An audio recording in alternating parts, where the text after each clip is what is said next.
que nous pouvons être d'accord pour faire ceci? Nous prenons une minute, nous acclamons le Seigneur Jésus. C'est une minute. On peut acclamer Jésus pendant une minute.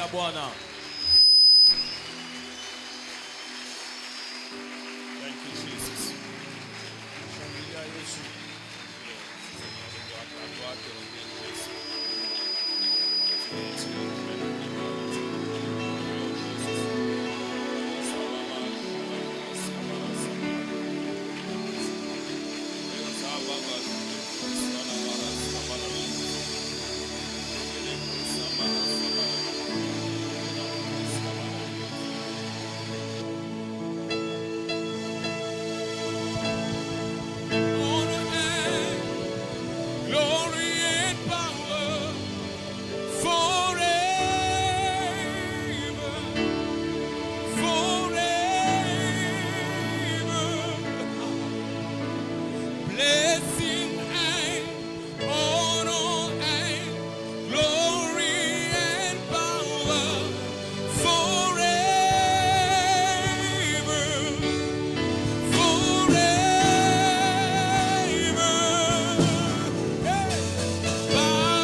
J'espère que ça va finir par fonctionner.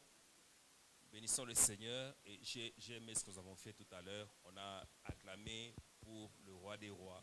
C'est lui qui mérite toute l'acclamation, l'honneur, la gloire, partout et à tout moment. Amen. Voilà, nous bénissons le Seigneur qui nous fait cette grâce, que nous puissions être de cette organisation. Nous sommes en train de donner notre petite contribution. Il y a avec moi des très grands orateurs, donc vous êtes en train de recevoir de la bonne nourriture. Et pour ma part, je donnerai ce que je peux donner. Disons merci à Dieu pour la force, l'énergie, l'inspiration. Et que toute la gloire lui revienne à lui et à lui tout seul. Alors je dis merci au pasteur Michel qui m'a associé encore une fois. Merci. Un honneur, c'est une grâce. Voilà, chaque fois que je sers le Seigneur, pour moi, ça me donne une grande joie. Parce que je fais ce pourquoi j'ai été créé. Alors, merci pasteur Michel et merci à ton épouse, je ne la vois pas encore, est-ce qu'il est là? Voilà, qu'elle soit bénie là où elle est. Et merci à tous les collaborateurs qui travaillent avec toi. Que le Seigneur bénisse énormément et merci à tous ceux qui contribuent à ce que ce qui se fait se fasse normalement et pour la gloire du Seigneur.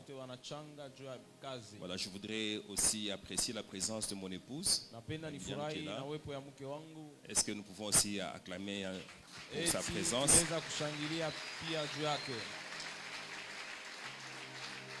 Voilà, depuis un temps, on travaille toujours en duo, donc il est probable qu'à un certain moment, je l'appelle aussi pour qu'on travaille ensemble. Ça dépend de ce que Dieu me dira. Et je voudrais bénir ta présence ici aussi. Que le Seigneur te bénisse abondamment. Et ma prière, c'est que Dieu te donne ce pourquoi tu es venu ici. Et déjà, le fait que tu sois ici signifie que tu as la foi. Tu es venu ici pour quelqu'un d'invisible. Tu entendais parler de lui. Peut-être qu'il a déjà agi dans ta vie. Et tu t'es dit, je vais là où il agit, il va agir aussi dans ma vie aujourd'hui. Et je sais une chose, Dieu a toujours honoré la foi. Est-ce que quelqu'un peut dire Amen? Et je voudrais aussi honorer la personne du révérend Réussite. Tout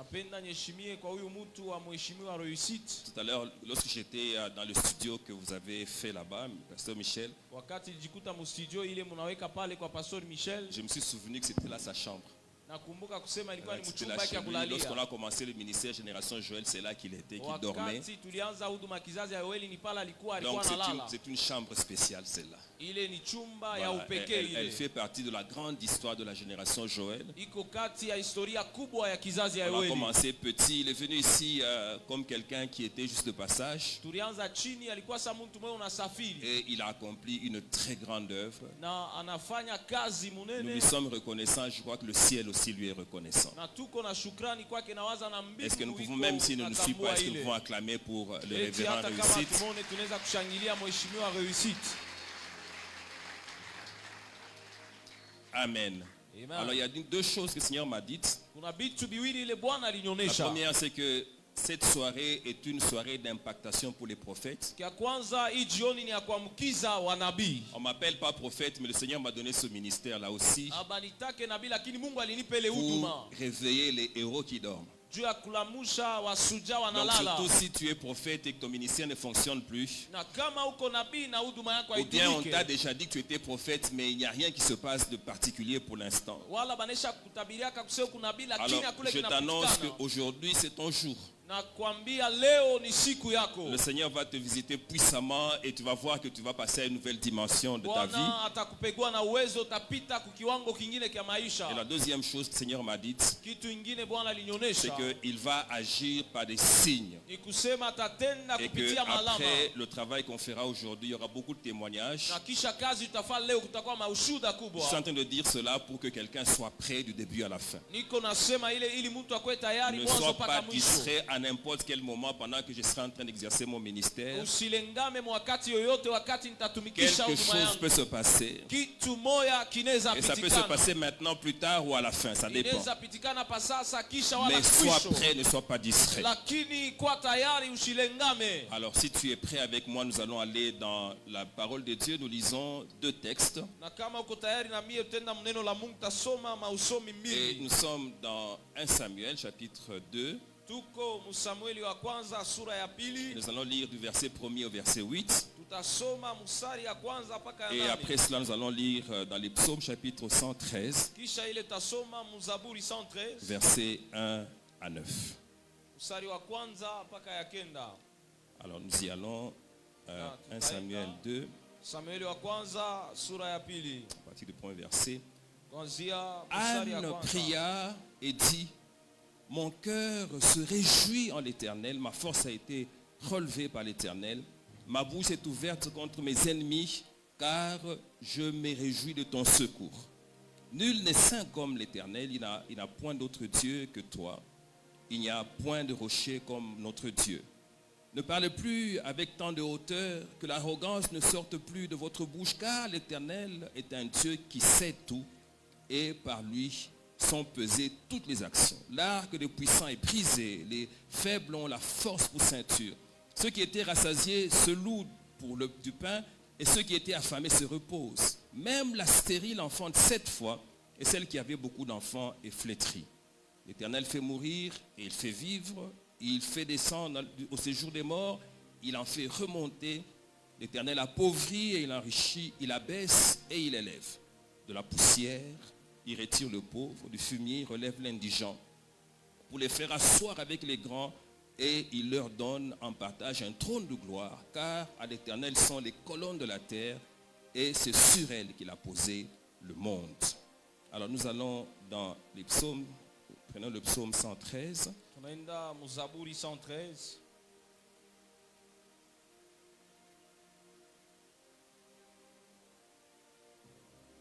Chez certains, c'est 112, ça dépend des versions. Dans certaines versions, c'est 112. Hein, mais voilà, là, voilà ce que la Bible dit, 1:9. Louez l'Éternel, serviteur de l'Éternel, louez le nom de l'Éternel. Que le nom de l'Éternel soit béni dès maintenant et à jamais. Du lever du soleil jusqu'à son couchant, que le nom de l'Éternel soit célébré. L'Éternel est élevé au-dessus de toutes les nations, sa gloire est au-dessus des cieux. Qui est semblable à l'Éternel notre Dieu? Il a sa demeure en haut, il abaisse les regards sur les cieux et sur la terre. De la poussière, il retire le pauvre, du fumier, il relève l'indigent pour les faire asseoir avec les grands de son peuple. Il donne une maison à celle qui était stérile et il en fait une mère joyeuse au milieu de ses enfants. Louez l'Éternel. Alléluia. Amen. Alors nous avons deux textes ici. Et dans les deux textes, nous retrouvons ce passage qui dit que de la poussière, il retire le pauvre. Et du fumier, il relève l'indigent. Alors cela m'a amené à comprendre une chose, c'est qu'il y a témoignage et témoignage. Il y a des témoignages tels que lorsqu'ils arrivent, on en parle de génération en génération. On n'en parle pas qu'une fois. La génération qui a vécu le miracle ou le témoignage en parle. Et plus tard, on continue à en parler. Il y a des témoignages qu'on oublie aussi. Ça fait 30 ans qu'on exerce le ministère. Il y a beaucoup de choses qui sont passées, mais il y en a beaucoup qu'on a déjà oubliées. Mais il y a des choses que Dieu a faites que nous n'oublierons jamais. Pourquoi? Parce que c'était grand. Je suis en train de prier ce soir sur la vie de quelqu'un. Que Dieu te donne un témoignage qui va traverser les époques. Que même les générations futures en parlent. Quelque chose tel que lorsque les gens vont en parler, personne ne va douter que c'est la main de l'Éternel qui agit. Dieu est sur le point de donner ce type de témoignage à quelqu'un dans cette salle. Et que Dieu te l'accorde au nom de Jésus. Alléluia. Amen. Le Seigneur est bon. Ce que nous avons vu dans le livre d'Anne, c'est que c'était une prière. Le livre de Samuel, pardon, c'est une prière d'Anne. Anne a commencé à prier à l'Éternel à cause de ce que Dieu a fait. Mais ce que nous avons lu dans les psaumes, c'est un chant. Quelqu'un a commencé à chanter. Et il a été inspiré par ce qui s'était passé dans la vie d'Anne. Et il a intégré cet aspect dans son chant. Je suis en train de prier pour quelqu'un ce soir. Que le Seigneur te fasse passer de la prière à la célébration. Tu as prié, tu as demandé une chose pendant longtemps. Je voudrais que le Seigneur te l'accorde maintenant, de manière à ce que tu commences à célébrer. Mais quand tu célèbres parce que tu as reçu, c'est différent de quand tu célèbres parce que tu attends seulement. Que Dieu t'amène à célébrer parce que tu as eu ce que tu cherchais. Que le Seigneur t'amène à célébrer parce qu'il y a accomplissement.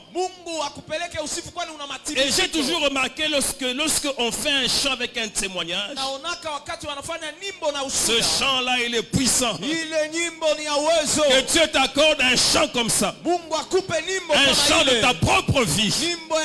Un chant qui montre d'où Dieu t'a tiré. Et qui montre également où est-ce que Dieu t'a amené. Je veux que le Seigneur te donne un chant nouveau qui te fasse arriver à ce point-là. Je suis en train de prier dans mon cœur pendant que je parle pour que le Seigneur visite ce soir une stérile au nom de Jésus. Je prie pour que Dieu visite un malade ce soir. et qui lui donne un témoignage. Si quelqu'un peut dire amen. Je prie pour que Dieu visite un pauvre ce soir et qu'il le retire de la pauvreté et qu'il l'entraîne dans la dimension où il va expérimenter la richesse aussi. Si quelqu'un peut dire amen. Anne prie. Le psalmiste chante. Alors j'ai remarqué une chose. C'est que Anne commence par prier parce qu'elle a été délivrée de la stérilité. Et puis voici qu'elle parle de la pauvreté. Stérilité, pauvreté. Le psalmiste chante la gloire de l'Éternel, sa toute puissance. Il parle de la pauvreté que le Seigneur peut ôter de la vie de quelqu'un. Et à la fin, lui aussi parle de la stérilité. Qu'est-ce qu'il y a comme lien entre la stérilité et la pauvreté? Alléluia. Amen. Il y a un lien. Et voici le lien. C'est le manque de productivité. Alléluia. Dans les deux cas, on ne produit pas. C'est comme ça que dans l'un et dans l'autre cas, on parle de stérilité, on parle également de pauvreté. Alors, qu'est-ce qui se passe lorsque une femme est stérile? Une femme stérile, elle va tout faire pour avoir des enfants. Elle est capable de faire toutes sortes de prières. Elle ne sera pas tranquille tant qu'elle n'aura pas conçu. Elle peut aller voir des pasteurs. Et si les pasteurs prient que ça ne marche pas, elle est capable même d'aller voir des féticheurs. Il faut qu'elle enfante. C'est ça qui passe dans son cœur. Tu dois enfanter. Pourquoi est-ce qu'elle a cette préoccupation-là? Parce qu'en réalité, une femme est faite, elle est constituée de manière à ce qu'elle donne naissance à des enfants. Donc cela signifie que ce n'est pas normal qu'une femme ne conçoive pas et qu'elle ne donne pas naissance à des enfants. Et même la société va faire pression sur une telle femme. Partout où elle passera, la question sera, mais est-ce qu'il n'y a rien jusqu'à ce présent? Vous savez, quand une femme vient de se marier, au bout de 2-3 mois, tout le monde est en train de regarder sur son ventre. On ne regarde même plus son visage, on regarde son... Parce que tout le monde s'attend à ce qu'elle conçoive et qu'elle ait des enfants. Pourquoi? Parce que c'est une femme. Et que Dieu a mis en elle la capacité d'avoir des enfants. Elle ne sera jamais tranquille quand elle n'a pas d'enfant. Elle va pleurer s'il ne conçoit pas. Elle va prier, elle va crier à l'Éternel. Seigneur, tu m'as faite femme. Je dois donc enfanter. J'ai envie qu'une femme fasse cette prière ici. Va dire à Dieu, Seigneur, tu m'as faite femme. Je dois. Ce n'est pas normal que je n'enfante. Mais si tu parles à Dieu de cette manière-là, Dieu va réagir. Il même lui dit, mais pourquoi tu ne m'as pas fait homme? Parce que tu m'as fait femme. Seigneur, je dois enfanter. Ça, c'est ce qui se passe généralement. On voit ça. On voit, il y a tellement d'exemples de femmes qui sont tellement déterminés pour avoir des enfants. À cause du manque de productivité. Alors maintenant, la productivité, ce n'est pas uniquement dans ce domaine-là. Il y en a qui vivent la stérilité dans d'autres domaines de leur vie. Il y en a qui vivent la stérilité dans les finances. Il n'y a pas de productivité dans les finances. C'est pour cela qu'on les appelle pauvres. Il y en a qui vivent la stérilité dans le ministère. Il y a des ministères qui ne sont pas du tout productifs. Vous allez voir des gens qui ont commencé à 20, à 30. 10 ans après, vous les retrouvez à 40. Et la justification, c'est que non, nous travaillons sur la qualité. Bien aimé, la qualité, on la tire de la quantité. Ce n'est pas normal que tu fasses un ministère, que tu pries comme tu pries, que tu prêches comme tu prêches, et il n'y a pas d'accroissement. Toujours le même nombre de personnes. Et d'ailleurs, s'il y a croissance, c'est à cause des enfants que ceux que tu encadres mettent au monde. C'est un manque de productivité, c'est une stérilité. Il y en a également qui expérimentent la stérilité dans leur travail. Tu as un travail, mais tu ne produis pas. Ton chef n'est pas content de toi parce que tu ne produis pas. La stérile se débat pour produire. Mais ceux qui sont dans le cas des autres types de stérilité, généralement ils finissent par accepter leur manque de productivité. Et ils finissent par trouver ça normal. Et ils vivent avec.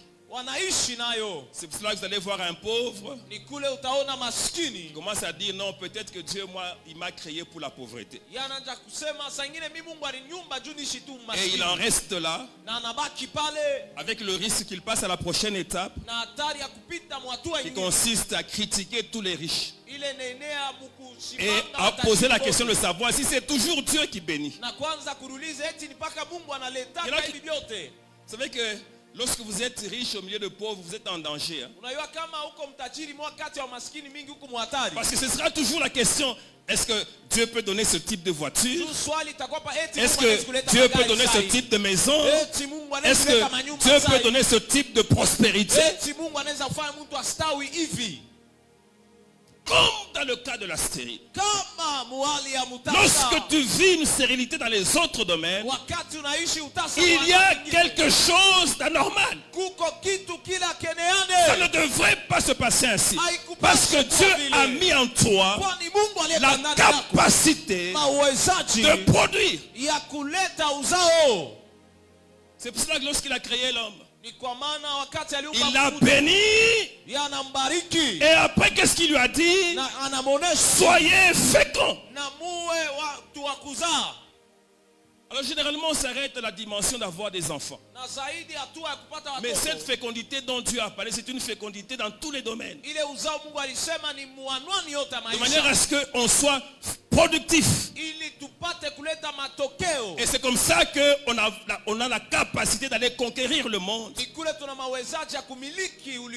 Sinon on ne pourra pas. Donc il faut que tu sois productif, bien aimé. Tu es là pendant des années, la même situation elle ne change pas. Bien aimé, il faut qu'à un certain moment tu t'arrêtes et que tu te poses des vraies questions. Pourquoi est-ce que pour moi ça n'évolue pas? Pourquoi ça ne change pas? Parfois même on est tellement productif en ce qui concerne les enfants que finalement ça devient un problème. On est productif que dans ce domaine-là. Les enfants viennent. Tu restes toujours dans 2 pièces. Mais voici qu'ils sont déjà à 8. Comment est-ce que vous allez vivre? il y a quelque part une stérilité. Et je voudrais aujourd'hui insister sur cette stérilité. Parce que je crois qu'il y a quelqu'un qui doit en sortir. Est-ce que quelqu'un peut dire un grand amen? Alléluia. Amen. Tu n'es pas fait pour être pauvre. Et d'ailleurs, je vais t'annoncer une chose. Dieu, dans son plan premier, il a voulu que l'homme vive dans l'abondance. Qu'il ne lui manque de rien.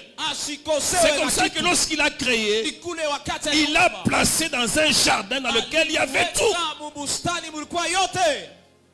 Ne me dis plus, non, moi je crois que Dieu m'a créé pour la pauvreté. Si il t'avait créé toi pour la pauvreté, il te l'aurait dit. Et il t'aurait dit pourquoi toi il t'a créé pour la pauvreté. Mais le principe divin, c'est que tu vives dans l'abondance. Et dès le commencement, Dieu l'a montré et Dieu en a parlé tout au long de l'histoire des hommes. Je voudrais que nous venions ensemble dans ce qui est écrit dans Deutéronome.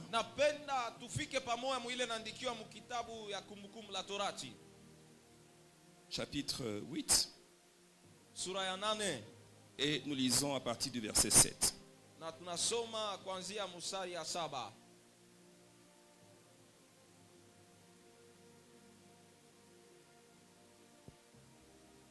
Dieu parle à Israël, voilà ce qu'il lui dit. Car l'Éternel ton Dieu te fait entrer dans un bon pays, pays de cours d'eau, de sources et de lacs, qui jaillissent dans les vallées, dans les montagnes, pays de froment, d'orge, de vignes, de figuiers, de grenadiers, pays d'oliviers et de miel. C'est ça le pays dans lequel le Seigneur amène Israël.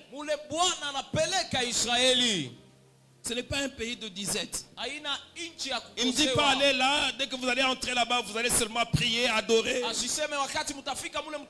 est en train de leur dire, lorsque vous arriverez là-bas, vous allez manger à votre faim. La Bible dit, pays où tu mangeras du pain en abondance. Où tu ne manqueras de rien, pays dont les pierres sont du fer. Et des montagnes duquel tu tailleras les reins. Alors écoutez ce que Dieu dit au verset 10.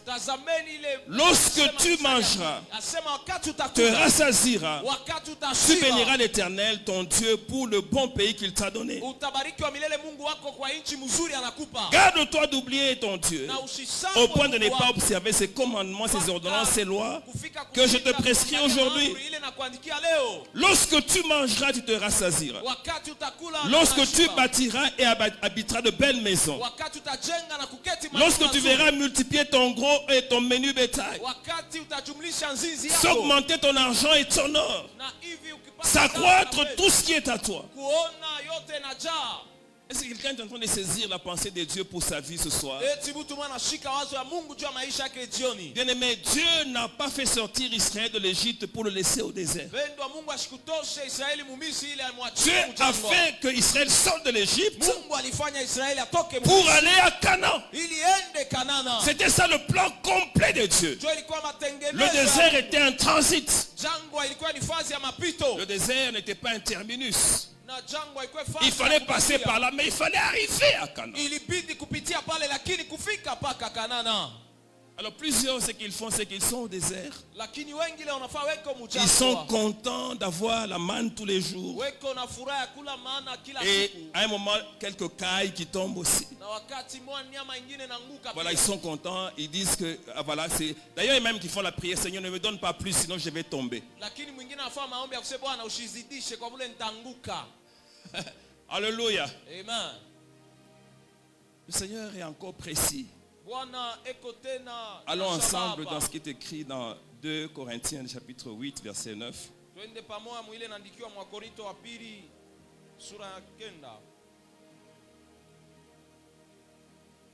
Alléluia. Amen. Est-ce que quelqu'un est en train d'être édifié ce soir?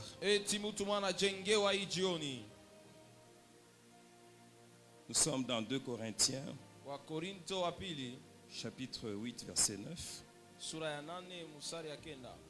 Voici ce que la Bible dit.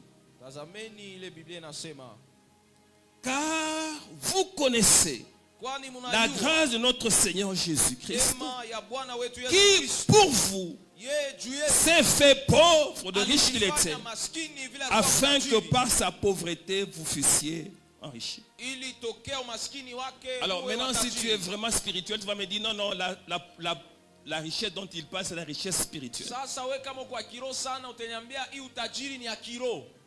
Alors tu veux donc dire que Jésus était pauvre spirituellement pour créer la richesse spirituelle? Tunaweza kusema Yesu alikuwa maskini. Jésus s'est fait pauvre Utajiri wa kimwili. Yesu alikuwa maskini pour que par sa pauvreté ili tokea maskini matérielle, wake tu sois enrichi matériellement. utajiriwe na vitu vya kupapasa. Est-ce que quelqu'un peut dire amen? Eti unaweza sema amina. Et en ce qui le concerne, Na kwa ile namwelekea, il n'a pas vécu dans la pauvreté parce qu'il y avait des puissances qui le bloquaient. hakuishi mumaskini kwani Il mawezo s'est kufunga. fait pauvre. Alijifanya Donc yeye il a maskini. choisi Kusema de alichagua faire que lui-même soit ya pauvre. kufanya yeye abaki maskini. Il pouvait s'enrichir, mais il a choisi la pauvreté. Alipasha kutajirika lakini Mais anachagua il a maskini. choisi la pauvreté Yeye anachagua maskini pour accomplir une mission. juu ya kutimiza Et la kazi. mission, c'est que toi et moi, nous soyons riches. Ni kazi ya wewe na mimi tuwe watajiri. Il y a une différence entre la pauvreté que l'on a choisie Kuko wachanisho kati ya umaskini wewe una chakula et la pauvreté qu'on t'a imposée. na bule wanakukazisha. Celle qu'on t'a imposée te fait souffrir. Bule wanakukazisha bunakutesa. Vous savez comment est-ce que ça se passe avec le pauvre? Unajua inapitikana kaje na Le maskini. pauvre est celui Maskini ni ule qui ne peut pas mener une vie décente, ashezi kuishi maisha qui mène une vie tellement limitée, yeko naishi maisha qui ne sait mpaka pas couvrir à ses besoins primaires. ajue kujibia mahitaji yake En ce qui ya mwanzo. concerne la nourriture, Kwa ile mambo ya en ce chakula, qui concerne l'habillement, kwa ile mambo ya kuvaa, en ce qui concerne le logement. kwa ile mambo ya kukaa munyumba. Bien aimé, même pour payer le loyer, je ne suis pas contre qu'on soit locataire. Tu Pendo hata jua dois kulipa nyumba. t'endetter pour payer le loyer. China kinyume ya uanze kulipia. Tu es pauvre. Uko maskini. Vous savez que dans ce pays-ci, Unayamu hii inchi si vous ne faites pas attention, kama ufanya vous allez angalisho avoir l'impression que tout le monde est riche utaona kusema kila mtu wote ni mtajiri à cause de l'habillement. juu tu ya kuvuala. Donc, en bref, on a beaucoup de pauvres très bien habillés. Tunaweza kusema tuna ba maskini mingi lakini bakuvalaka paka mzuri. Vous savez comment tu peux calculer la pauvreté? Unajua unaweza kuhesabia umaskini je? Fais tout ce que tu as, Angalia yote uko nayo, moins tout ce que tu dois aux gens. kutosha muile yote unapasha kupewa kwa watu. Quelqu'un ici est à moins quelque chose. Kuko mtu mwana kosewa na kitu Et c'est ça la pauvreté. na njoo umaskini. Tu ne sais pas manger. Aujue kula Et quand tu dois manger, tu ne manges pas ce que tu veux. na Tu kama manges ce unapasha qu'il y a. kula, au kule kile unapenda lakini kile kiko. Tu ne sais pas te vêtir. Aujue kuvaa Sinon, si tu dois te vêtir, il faut qu'on te donne les habits. wala bule ukifie kuvala inabidi bakupe manguo kuvala. Alors si ce n'est pas la même personne qui te donne, kama ina paka ula na quelqu'un peut te donner un pantalon jaune, un autre une chemise Oya verte anaweza kukupa pantalon ya rangi et ya un jaune, troisième costume chemise rouge. Tu dois mettre ya ça. vert, na unabeba na nkoti nyekundu naiweka. Parfois quand je vois quelqu'un s'habiller, je dis Seigneur, ça c'est un habillement ou un déguisement? Kama mimi naona mtu mwingine anavaa, mimi nasema Mungu, huku ni kuvala wala ni kubadilika. Alléluia. Amen. Pauvre.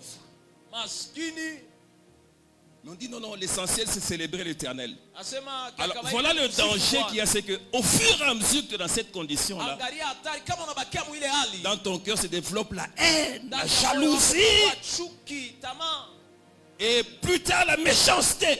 na kwenda mbali hata Tu es uovu. capable même d'empoisonner quelqu'un parce qu'il prospère. Unaweza hata kutilia mtu sumu kwani anastawi.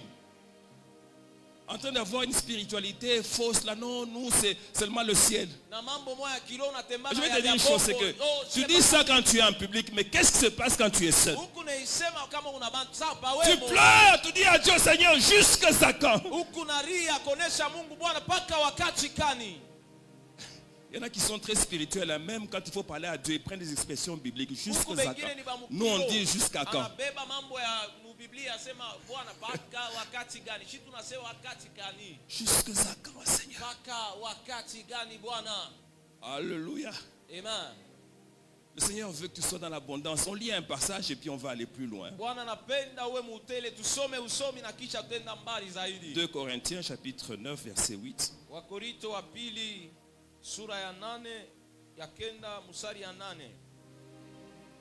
La Bible dit ceci. Selon qu'il est écrit, il a fait de largesse, il a donné aux indigents, sa justice subsiste à jamais. Celui qui fournit la semence au semeur et du pain pour sa nourriture vous fournira la semence et il augmentera les fruits de votre justice. Alors nous allons plus loin, verset 11 pardon. Et vous serez de la sorte enrichis à tous égards pour toute espèce de libéralité qui par notre moyen feront offrir à Dieu des actions de grâce.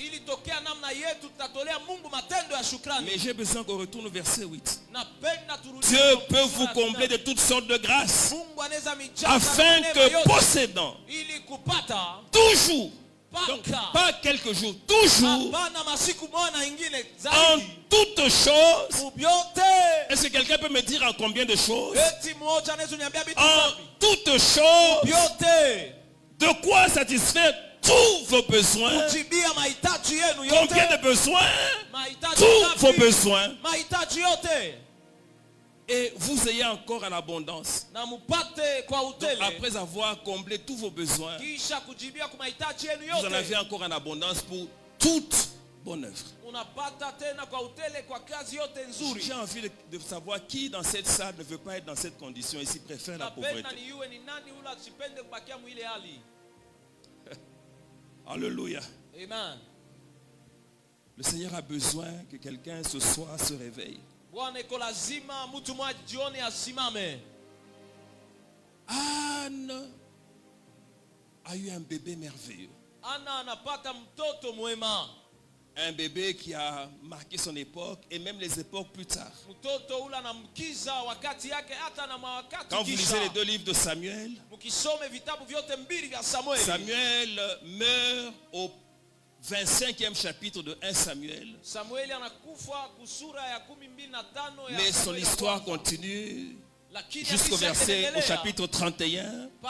Et puis 2 Samuel, c'est toujours Samuel. J'ai envie de marquer ma génération comme ça. Après moi, on continue toujours à parler de moi. Alléluia. J'ai envie de vivre comme ça. Et je crois que quelqu'un dans cette salle, s'il le veut, il peut aussi marquer son époque de cette manière. Samuel a marqué l'histoire. Et lorsque nous allons dans ce que nous avons lu dans 1 Samuel 2, nous tombons juste sur l'histoire où Anne a l'enfant. Et elle glorifie le Seigneur. Mais comment ça s'est passé avant?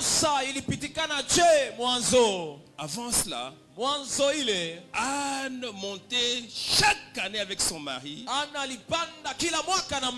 avec sa concubine. Non, avec sa rivale, pardon, ce que je voulais dire, avec sa rivale et avec les enfants de sa rivale pour aller célébrer l'Éternel chaque année. Pas une année, pas 2 années, chaque année. Je ne sais pas combien de temps ça a duré. Mais regardez ce que ça faisait dans le cœur d'Anne. Chaque année monte, ça faisait mal. Quand elle regardait sa rivale, quand elle entendait les paroles de sa rivale, quand elle voyait les enfants de sa rivale, mais chaque année, elle devait monter à Silo pour aller célébrer l'Éternel. Jusqu'à ce que l'affaire a atteint sa maturité et que le prophète Élie a parlé et qu'elle a eu son bébé. Mais pourquoi est-ce que Dieu l'a honoré tant? C'est parce que pendant l'époque où elle n'avait pas encore d'enfant, elle n'a pas arrêté d'aller à Silo pour célébrer l'Éternel. Je suis en train de vous faire comprendre que la venue de Samuel est l'aboutissement d'un long processus. Est-ce que quelqu'un peut dire Amen? Vous savez, lorsque nous prenons un thème comme celui que nous sommes en train d'exploiter, on peut vite aller à l'histoire de Mephibosheth. Alors il est là, on va le tirer de là où il était au départ et on l'amène dans le palais royal. Ça, c'est le genre de choses qui arrivent à des individus en particulier. Quelqu'un là qu'on va chercher là. Alors imaginez-vous que le Seigneur le fasse avec l'un d'entre nous ici. Et nous autres, qu'est-ce qu'on va devenir? Alléluia. Je suis venu pour parler à la salle, pour parler à l'assemblée, pour que tous ensemble nous puissions quitter de la situation dans laquelle nous sommes et que ensemble nous montions vers une situation nouvelle. Alors pour que cela arrive, il y a certains principes qu'il faut comprendre. Et la première clé, c'est continuer à faire ce qu'on a fait malgré la condition dans laquelle on est. Continuer à faire ce qui est bien. Continuer à prier l'Éternel. Continuer à participer au doxa. Même si à la 10e on n'a pas eu ce qu'on voulait. Continuer jusqu'à ce que le Seigneur agira. Plusieurs s'arrêtent en cours de route. Et plusieurs s'arrêtent à la porte de leur élévation. Jusqu'au moment où il ne faut pas arrêter. Il y en a qui arrêtent en ce moment-là. Et qui disent apparemment ça ne sert à rien. Anne continue à aller. Ça avait l'air de ne servir à rien. Mais ça servait au moins une chose importante. Chaque fois qu'elle allait à Silo, il y avait quelque chose que Dieu déposait en elle. Anne était en train de croître dans sa connaissance de Dieu. Et elle devenait de plus en plus mature. Et cette maturité, on la voit lorsque elle fait la dernière prière et qu'elle a Samuel. Anne est capable de rester longtemps en prière. Si tu es enfant spirituel, tu ne peux pas faire 10 minutes en prière. Oh, si tu es enfant spirituel, si tu t'es converti hier, 30 minutes. En train de dire quoi à Dieu? Mais si tu as grandi, tu es resté là 8 heures en train de parler avec Dieu. Parce que tu as grandi. Tu sais comment parler avec Dieu. Moi, je ne peux pas rester 3 heures en train de parler avec un bébé. Ou avec un enfant de 2 ans. Il sera en train de me déranger, de pleurer. Mais avec un adulte, on peut rester longtemps en train de parler.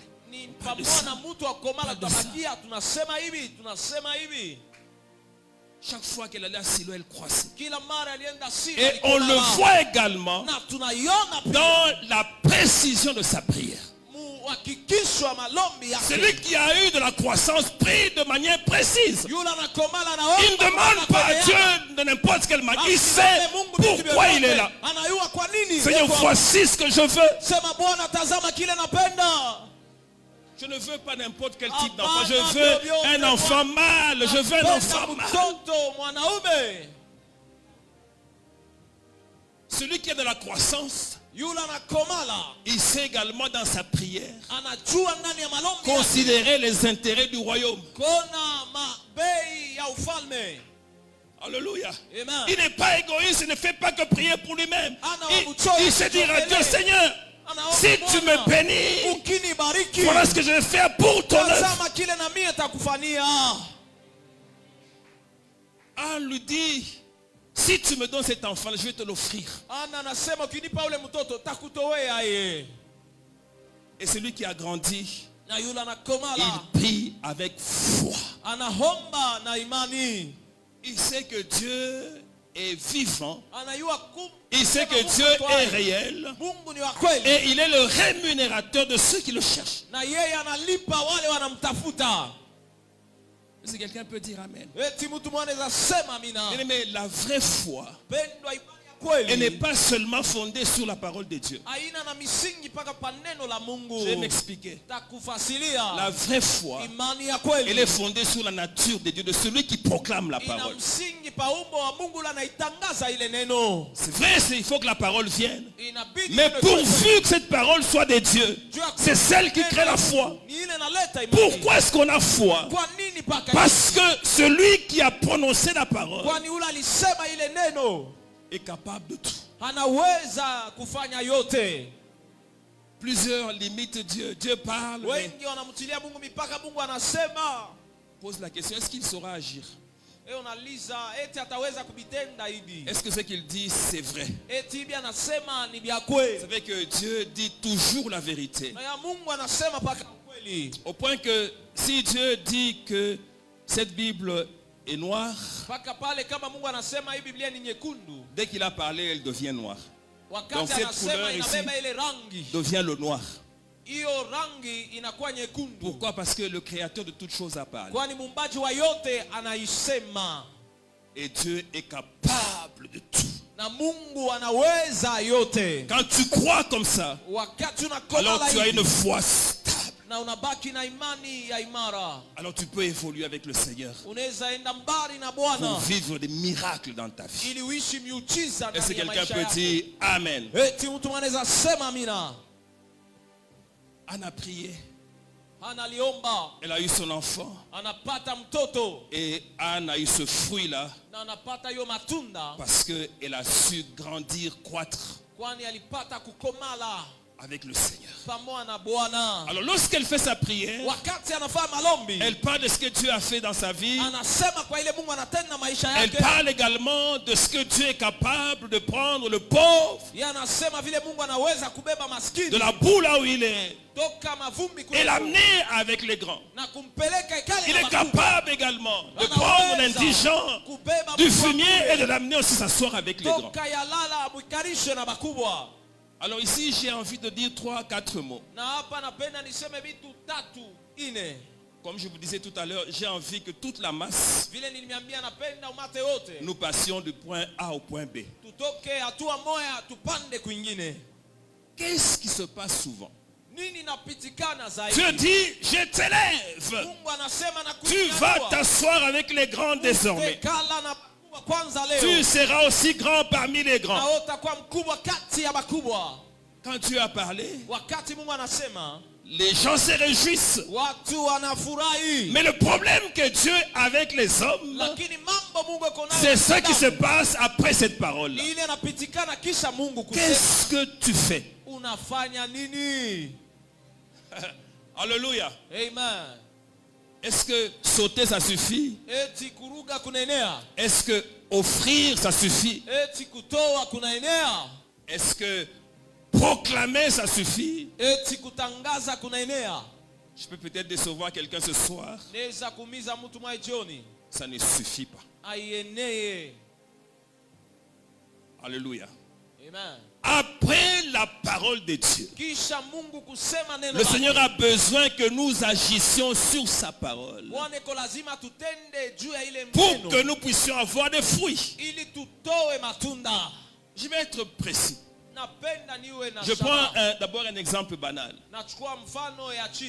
Dieu dit, l'année prochaine, à la même époque, tu auras un enfant.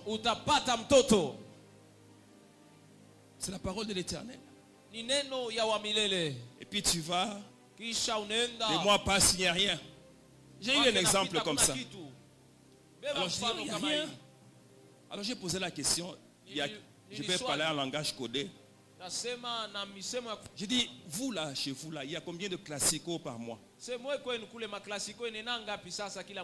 Il dit 3. 3. Et vous allez avoir un bébé. Comme ça ne viendra pas. Et puis vous vous arrangez toujours à l'époque là où il faut que le match se joue. Vous êtes en conflit. Alléluia. Amen. Vous avez fait les statistiques. Faisons le calcul de probabilité. 3 fois classico par mois.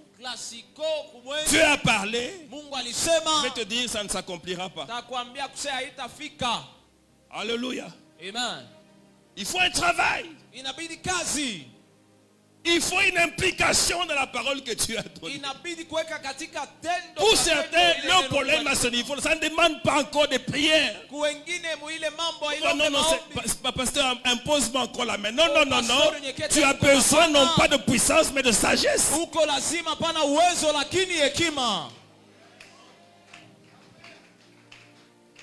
Ce sont les choses des hommes maintenant qu'il faut faire. Alors, vous avez compris par rapport à la stérilité. Hein? Mais maintenant, voyez dans le domaine de la pauvreté. Tu as dit, tu deviendras riche. Tu auras beaucoup d'argent. Qu'est-ce que tu fais?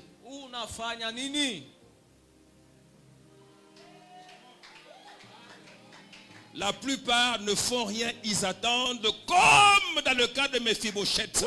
On va venir me chercher à l'Odébar. J'ai envie de parler à quelqu'un qui risque de mourir à l'Odébar. Bien-aimé, il y a quelque chose que tu dois faire.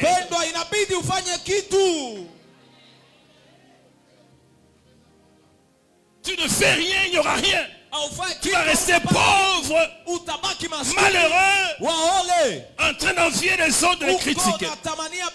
Il faut que tu fasses quelque chose. Et ça commence par quoi? Ça commence simplement par la réflexion.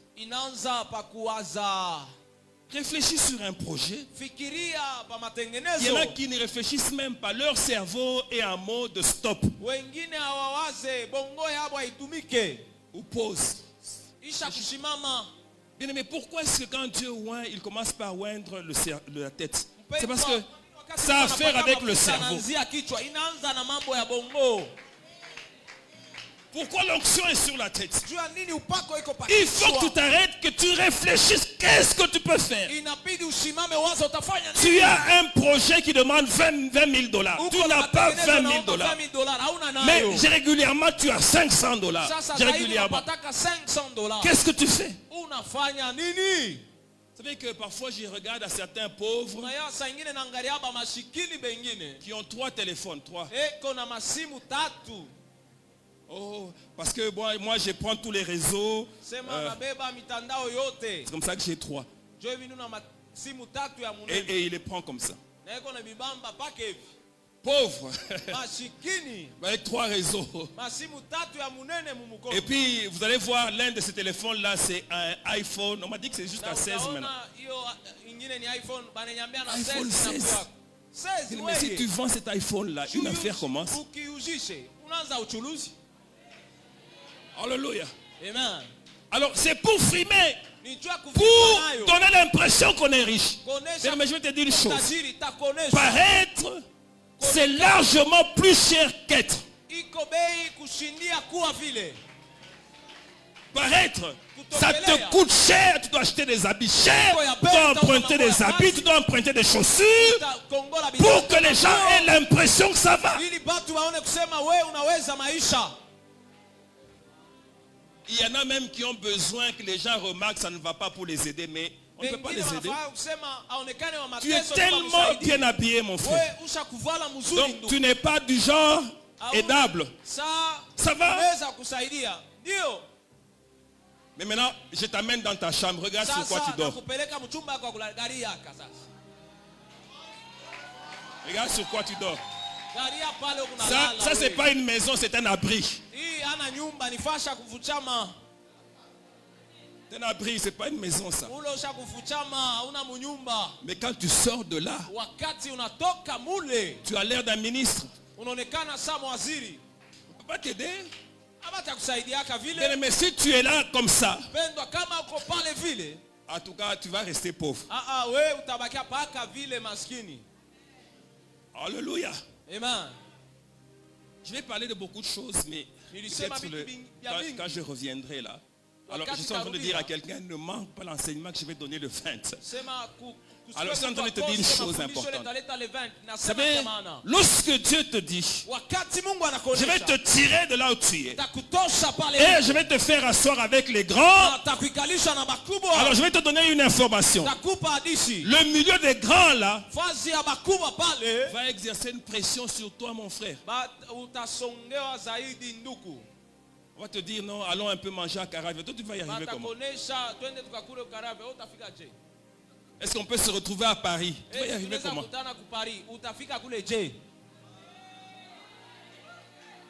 Tu ne sais même pas comment est-ce qu'on monte dans l'avion. Mais tu es là, non, on va aller avec les grands. Bien aimé, ça va te tuer cette histoire-là. Parce que ton cœur sera tout le temps en train de battre comme ça. Parce que lorsque tu es avec les grands, même leur sujet de conversation, les blancs ne parlent pas des choses dont tu parles régulièrement. Les grands, pardon. Les grands ne parlent pas de ces choses-là. Les grands parlent de grandes affaires. Ils parlent millions. Ils parlent de grandes organisations. Est-ce que tu es capable de soutenir des conversations avec les grands? Et moi j'ai un problème avec plusieurs chrétiens. Ils sont médiocres. Bien aimé, si les gens viennent chez toi pour des services, ils ne vont pas rester là parce que tu as des versets bibliques qui sont plaqués au mur. Ils viendront chez toi à cause de la qualité du service que tu offres. Quelle est la qualité de ton service? Tu ne t'informes pas, tu ne te mets pas à jour. Les informations que tu as, c'est des 1960. Les chrétiens ne travaillent pas sur l'intérieur. Plusieurs. Oh, je vais te dire une chose. Ce qui te donne de la valeur, ce n'est pas ce qui est à l'extérieur. C'est ce qui est à l'intérieur de toi. Je préfère encore quelqu'un habillé modestement. Mais lorsqu'il commence à parler, je sens la culture générale, la compréhension des choses. Que quelqu'un est bien habillé, mais lorsqu'il parle, on a de la peine à comprendre. Il parle de quoi finalement? Tu vas entrer dans les milieux des grands. Il y a même des choses simples comme comment manger à table lorsqu'on est grand. Mange pas de n'importe quelle manière avec les grands. Toi tu vas manger, tu vas commencer à parler, la nourriture dans la bouche, ça va sauter. Je vais te dire une chose. Les grands ne supportent pas la présence de petits au milieu d'eux. Ils vont t'accepter là parce qu'ils vont constater que tu es grand aussi. Mais si tu es toujours petit, et d'ailleurs toi là tu es tellement petit que si tu es avec les grands, après que vous ayez mangé, tu vas avoir tendance à débarrasser. Petit là, intimidé au milieu des grands. Le Seigneur a besoin des gens lorsqu'ils sont avec les grands. Ils sont assis aussi comme des grands. Ils parlent, tu parles. Ils commentent, tu commentes aussi. Parce que tu sais de quoi tu parles. Pendant que tu es petit, équipe-toi, bien-aimé, pour la grandeur. Pendant que tu es petit, investis pour ton intérieur. Même si tu es prophète, ta manière de prophétiser, c'est que tu peux t'asseoir avec les grands prophètes. J'ai envie de dire à un prophète, si tu ne peux pas faire ça calmement. Makelele, il y en a qui makelele. Beaucoup de bruit et d'agitation. Avec les grands, ça n'ira pas comme ça. Tu vas seulement dominer sur les petits, mais quand tu entres avec les grands là, ils vont te reprocher ça. Et ça se travaille. Et Dieu a besoin des personnes ayant entendu la parole de Dieu. Ils travaillent pour l'avenir. Bien aimé, lorsque l'opportunité arrive, souvent c'est trop tard pour la préparation.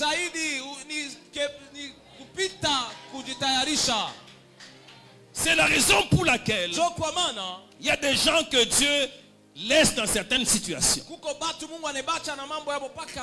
Il prie, ça ne change pas. En fait, si la situation ne change pas, c'est parce que Dieu utilise la situation pour te changer toi.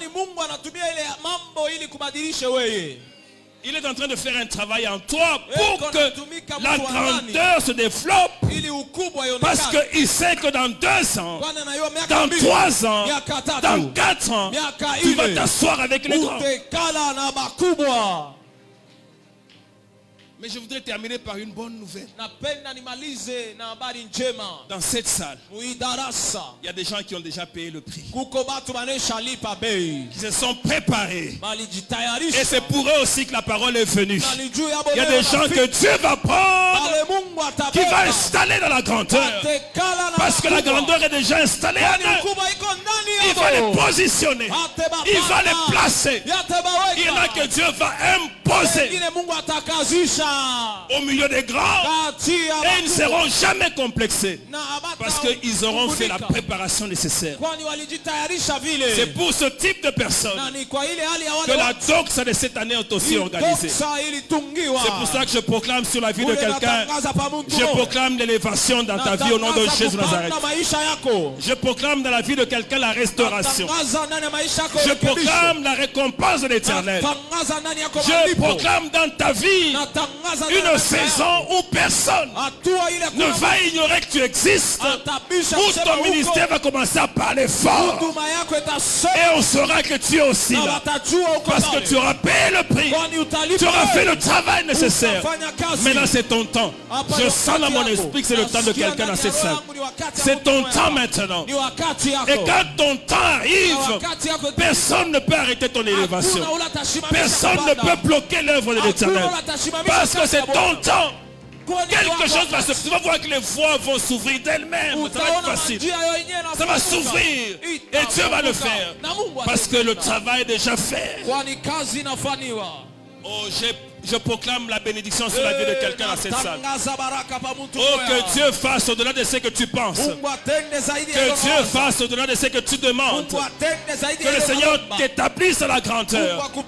Va de l'avant, que personne ne t'arrête. Que personne ne t'intimide. Pourquoi? Parce que c'est ton temps maintenant.